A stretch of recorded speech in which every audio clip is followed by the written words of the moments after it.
Hi guys. Denise mentioned that I started with an architecture degree. I actually never completed my degree. So, um, so that's good news for those of you who don't intend to complete. But anyway, I started actually all of this when I was 25. And if you want to do any calculations, I am 39 this year. Yeah. Wow. Yes, I heard that. Yes, so I'm 39 this year. I'm not that old, not that young, mid-range. But anyway, if you ask me when I was 18 where I think I would end up, I wouldn't have been able to tell you at all. When I was 18, I think I was quite typical among most Singaporeans. I didn't actually think very hard about what I wanted to do. I was just quite happy to just go with whatever people wanted me to do. Um, I didn't want to actually spend too much time telling my story because I actually have done that quite a few times on a public platform. So if you're interested in finding out more about my story, you can actually watch my very first TED Talk on that. So I wanted to talk about other things tonight. This was the first TED Talk I gave and it was 2012. And in it, I shared quite a bit about what were the biggest misconceptions people had about what it takes to live your dream life. I felt many people misunderstood that dreams only happen to a certain type of people, right? The biggest sharing I made at that event was about how the path to a dream life, right, is not about making this one big cosmic choice. That means if you don't have that one big cosmic choice or you screwed up that one big choice, that's it. You don't have any more hope in life. But actually, a good life is, or the life that you really, really want most to have is the result of many, many, many small-looking, insignificant seeming choices that you made consistently in one very big direction that you believed in. And as a result of the talk I gave, subsequently, every time I spoke in public, to a young audience especially, this was one of the big questions that I'll always get on the floor from young people. And actually, I suspect quite a few middle-aged and old people have also asked themselves this question retrospectively. Should I follow my passions? Or should I just do the very, very practical thing and just pursue whatever opportunity I have right in front of me? Right? Are passions worth following? So it's a great question. And actually, if you just put in follow your passion, right, into Google, and if you click on the images tab, you'll see a lot of pictures like this. I mean, since the millennium, since like the year 2000, right, we have been consistently telling young people like opportunities are there all for you. You just have to follow your passion, just do what you do, follow it, dream it, live it, and then you're going to get there. And it's interesting because if you actually click on the web tab, what you'll see is in the past 2 to 3 years, there have been article after article coming out that are actually saying, don't follow your passion. Please don't follow your passion, right? And I want to bring you to the first article up here where Steve Jobs himself said, like, please don't follow your passion. So why has there been such a backlash to this follow your passion thing? Well, I read the articles, and to save you some trouble from Googling, I'll sum up the 4 big reasons that they said so, right? One of the first reasons that these writers will say is don't follow your passion, right? Because your passion keeps changing all of the time. Like one moment you're passionate about this, next moment you're passionate about that. Like, oh, don't follow it. You just go like all over the area, right? And the second big reason, right, that they'll say don't follow your passion is nobody wants to tell you this, but the thing that you're passionate about, you're actually going bad at it, right? And nobody wants to tell it to you in your face, but you suck, right? And because you're so bad at it, it results in number 3, right? Nobody wants to pay for what you suck at. You may love it, but you're bad at it, right? So how are you going to make a living from it? And that leads up to reason 4, where they say, isn't following your passion just a little bit selfish? Follow your passion, then your family what? Huh? Then aren't you throwing away a lot of other practical good things as well? Now, all the people who wrote these articles, they are not stupid people. They are not non-passionate people. And actually, it makes a lot of sense what they say. But the problem with telling people don't follow your passion is we all kind of want to just chase after the butterfly of our dreams. We do, right? And this picture, while it's very funny, right, it doesn't actually help us deal with the conflict that we feel in our heart, that you can tell me all you want, don't follow my passion. But the fact is, I still feel for it. What am I supposed to do then? So, my take is, I don't think follow your passion is bad advice.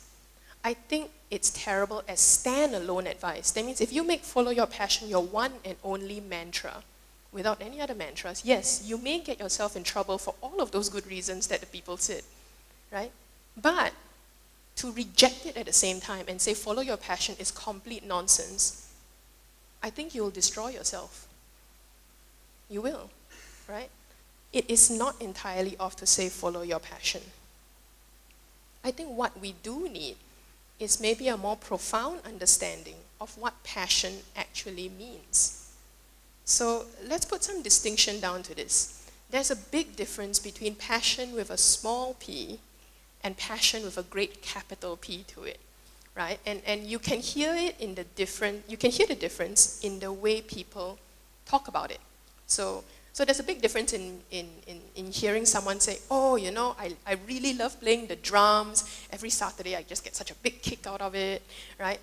And it's just like, oh, this is so wonderful. And you hear someone saying this, when I play the drums, it sounds so stupid, but I feel alive.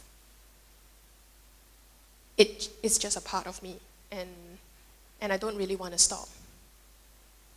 The difference between the two people who say that is stakes. For the person who said like, oh, I love drumming, it's so fun every Saturday, that kind of thing, right? When you listen to the emotion and how they say it, the stakes are not that high. That means if you tell this person, don't go for drumming, give it up, do something else, it's not that big a deal. But if you tell this other person, the one who just confessed to you that when he plays the drums, he feels alive, you tell him, please don't do it, you're essentially telling him to kill a part of who they think they are. The difference is identity, right? And you know it for yourself. There are some things that you describe for yourself that like, I like baking, I like swimming, I like doing all of these things, right? And if I tell you to stop doing these things, it's like, I'm not happy, but okay, give it up, not a big deal. If there are some things I tell you, give it up. And those are the things sometimes you don't even dare tell someone else you really deeply love it, or you care about it. It feels almost like very, very vulnerable to tell someone how much you actually love doing this. Then that is actually your genuine big P passion. It is the why, you're one of your biggest whys of why you have been put on earth. You feel it. You don't dare tell someone because it makes you sound like very like, ooh, you know. But you know it. You know this is why you can get up every day. You know this is why you feel happy. You know this is why, this is your big why. But what we do need to tell people is, if you want to follow this big why passion with a capital P, you need to understand something not so nice about it.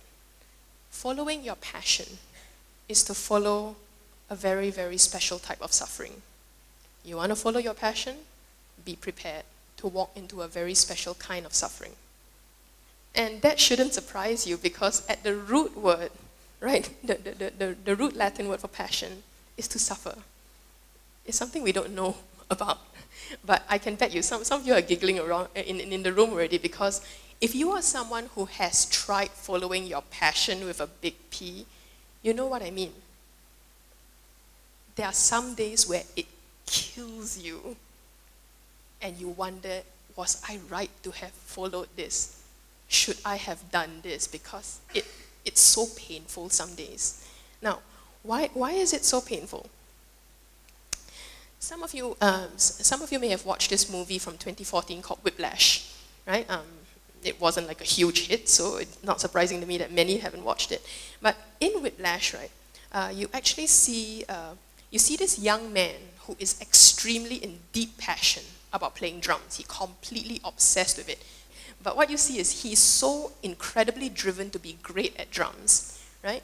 That he subjects himself to a teacher, a drum teacher, who is even more passionate about drums.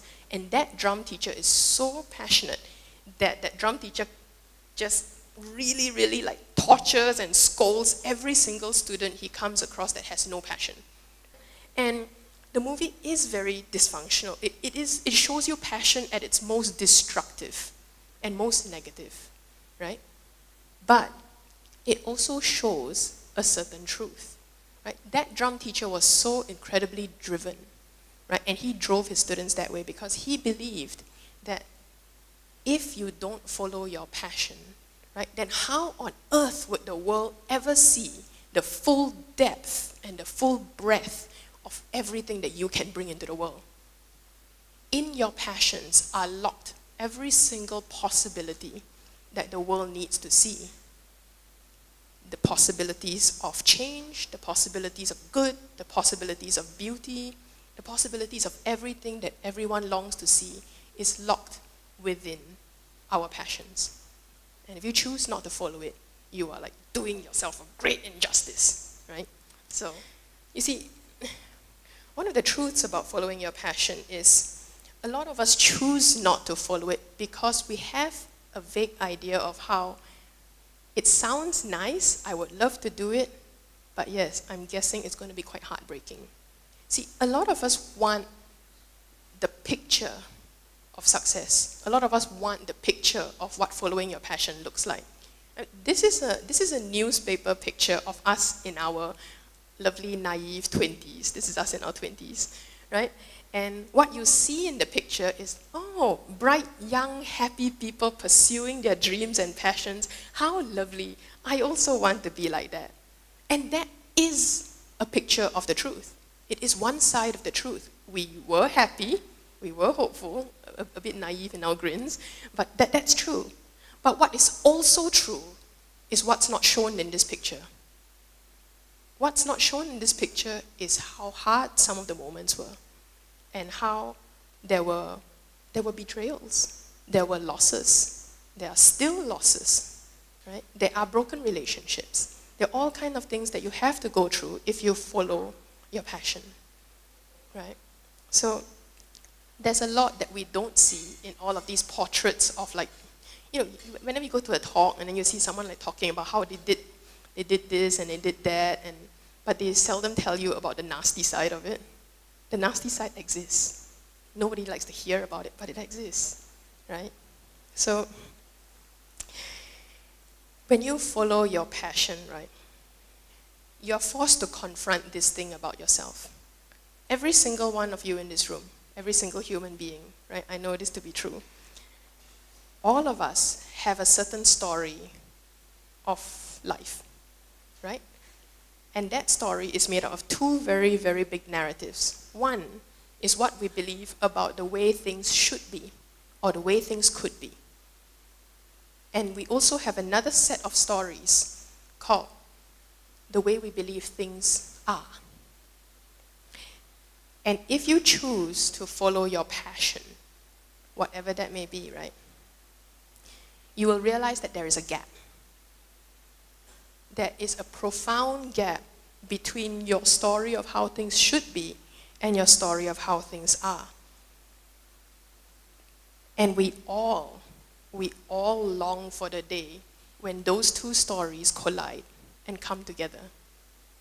But the trouble is, the deeper and more passionate you feel about things, the greater is the gap. If you follow your passion, if you choose to follow your passion, you are choosing actually to widen that gap all the time. And the more passionate you feel about it, the wider the gap grows. Right? And the tough part is, the greater the gap, the greater is your suffering.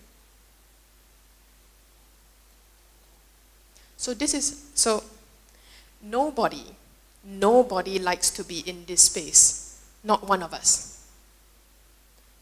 So all of us choose to mitigate this suffering in one of two ways. Okay, very broadly speaking, you are going to choose either one way or another way. Okay, I'll leave it for you to think about which one you are in. So, some of us, when we see this big gap, this is what we'll do. All right, no point following this passion thing. Let's just put it aside. It's too painful. Okay, I am going to just take my story of how things should be and I'm going to slam it all the way down to the way things are, because that's how things are. That's how things are. Let's not talk about should be anymore, right? And if you are in this space, if this is how you've chosen to handle life, right? Let's artificially close the gap and pretend ideals don't exist. Then these are the emotions you will tend to feel on a day-to-day basis. Tend to feel. And by the way, I need to say this. There is no right or wrong emotions. When I put this up there, it's not about some emotions are positive, some emotions are negative. Emotions are just what you feel. So if this is more your style, these are the emotions you will feel. You will feel cynicism, you will feel more fear, you will feel more regret, you will also feel peace. Now, I know most of you will think these are negative and this is positive, so I should not feel this and I should feel this. It's not about that.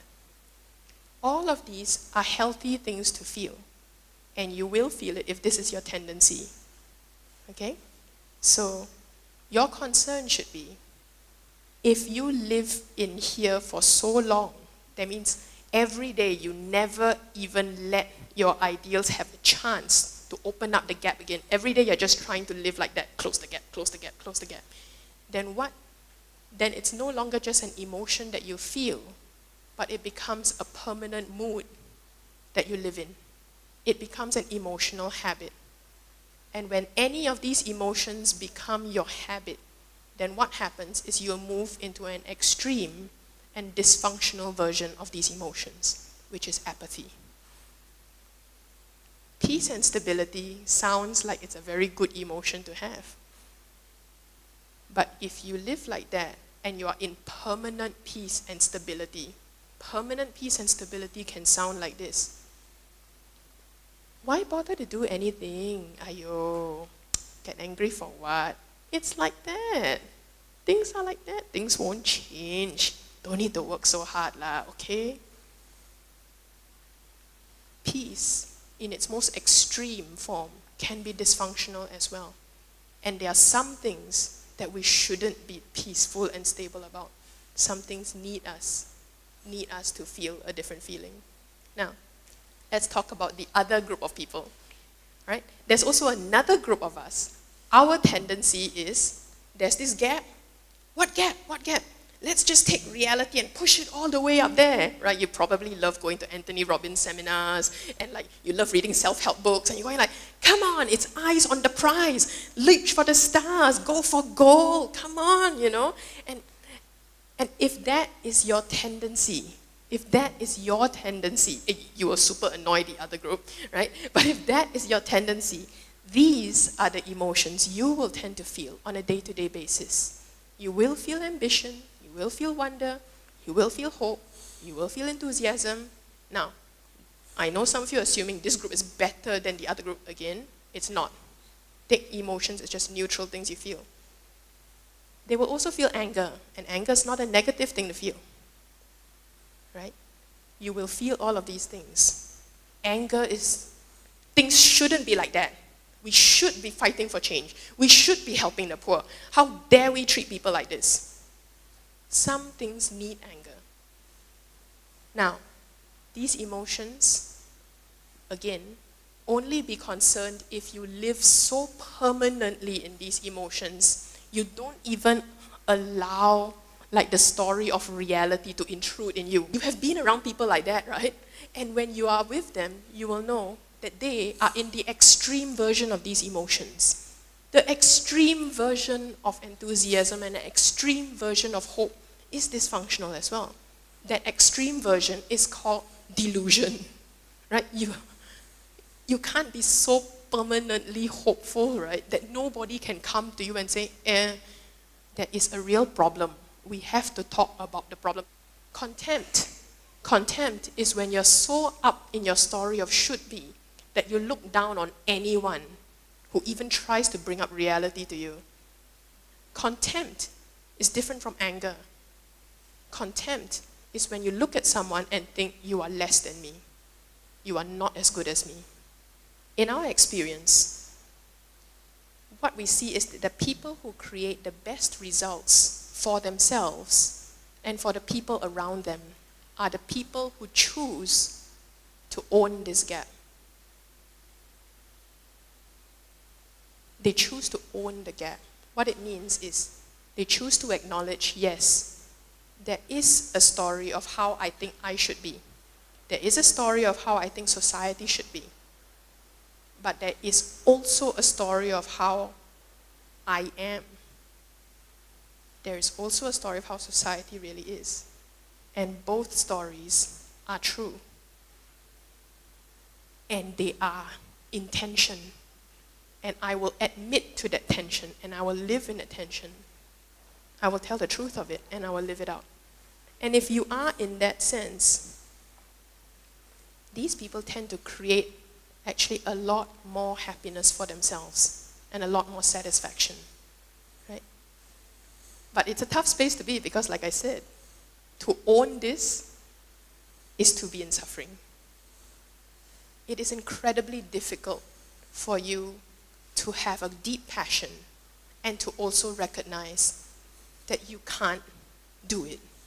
You can, but the more passionate you feel about something, the more you beat yourself up actually about like, I want to help the poor, but I also struggle with my own selfishness. I'm also not that generous with myself. You see, the thing is, if you can admit to that gap, you also learn something. You learn how to be humble. You learn, if you can own that about yourself, you will probably treat someone else with equal humility because you know you are not perfect. You have a gap as well. And when you see someone else with a gap, you don't look down on them. And what is most beautiful when you own that gap between should be and are is that you create a space called compassion. What does compassion mean? So, if you are in passion, you will open up this gap for yourself. Yes? Now, when you go to someone and you talk very, very deeply, passionately about how you think things should be, and you also talk with equal conviction and humility about how things are, I guarantee you, you create a space for someone else to enter that conversation in and confess, you know what? Me too. I'm so glad you said that because me too. I see how I share that passion for how things should be, and I'm also struggling. I don't know how to do it. I'm making this mistake here and there. And when 2 people or 3 people are gathered who can say that to each other, that's actually where opportunity happens. Compassion. So we talked about how passion means to suffer. Compassion actually means to suffer together. That's what compassion really means. Suffering together. It means I'm able to meet somebody in that same space and say, I've got my passions, I also have some pains. You've got your passions, you also got your pains. How can we help each other solve that together?